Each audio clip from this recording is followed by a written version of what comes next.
Donc c'est un projet dont l'objectif est d'élargir la couverture par rapport à la prise en charge des enfants qui sont atteints de malnutrition aiguë sévère au niveau du Sahel.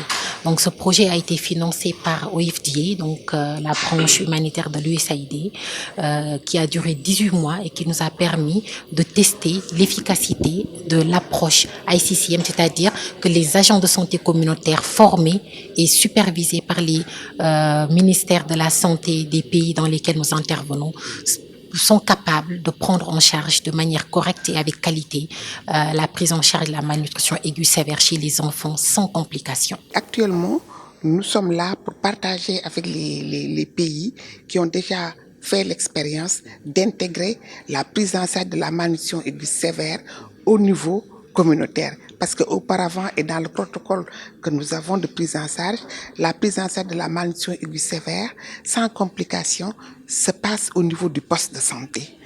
Et la malnutrition aiguë sévère avec complications se passe au niveau des centres de santé et les hôpitaux.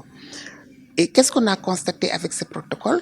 Avec ce protocole, on a vu que avec la prise en charge de la malnutrition aiguë sévère sans complications au niveau du poste, la maman doit venir chaque semaine pour que l'enfant soit vu par l'ICP, l'agent de santé, et que l'enfant puisse repartir avec sa ration d'intrants nutritionnels. Nous, au niveau de notre organisation Action contre la faim, et toujours en étroite collaboration avec les États dans lesquels nous intervenons, nous faisons de telle sorte que pour rendre beaucoup plus disponible et accessible cette alimentation, donc soit via des distributions de vivres, soit via des distributions de cash. Donc quand on donne le cash à un ménage, il peut acheter à manger, il peut prendre une partie pour se soigner. Voilà, donc du coup, c'est vraiment des appuis que nous faisons et on travaille étroit avec les gouvernements avec lesquels nous travaillons. Au niveau du Sénégal, le taux de malnutrition aiguë global tourne autour de 9,2